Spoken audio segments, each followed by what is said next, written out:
আমি এটা সবসময় বলি তানভীর ভাই, আমি এখনও এটা বলতে চাই, আলহামদুলিল্লাহ আমি মিডিয়াতে আসার গল্পটা আপনি তো নিশ্চয়ই জানেন যে আমি ইন্ডাস্ট্রিতে কি করে এসেছি।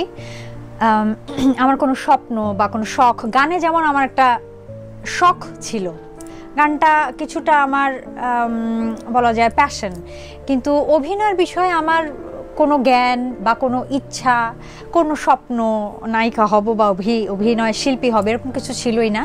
এটা কোইন্সিডেন্টালি হয়ে যাওয়া, ওই যেটা বললাম ওই কম্পিটিশনে উইন, এবং সেটাও গানের মাধ্যমেই যাওয়া আসলে। তো সেটাই বলবো যে আমি যেহেতু ক্রাউন নিয়ে ইন্ডাস্ট্রিতে এসেছি এবং আমার প্রথম কাজ হচ্ছে লাক্সের টিভিসি, লাক্সের ব্র্যান্ড অ্যাম্বাসাডর হওয়া, তারপরের দিকে আমার প্রথম কাজ ছিল বাংলা লিংকের টিভিসি, লিপটন তাজা, ইউনিলিভারের কাজগুলো। তারপরে খুব ভালো ভালো ব্যানারের নাটক আমি করেছি, বড় বড় ফিল্ম আমি করেছি বেশ অল্প সময়। আমি বলবো আলহামদুলিল্লাহ আমি খুব লাকি। আপনি যেটা বলছিলেন স্ট্রাগল পিরিয়ড, আমার শুরুই যেহেতু মুকুট দিয়ে, আমার মনে হয় আমার সাথে লাক্স চ্যাম্পিয়ন যারা হয় তারা এগ্রি করবে, এদের স্ট্রাগল একটু কম করতে হয় প্রথম দিকে, সবাই ভালো কাজ প্রথমে পেয়ে যায়। আচ্ছা, দুটো আলাদা প্রশ্ন। একটা বন্ধু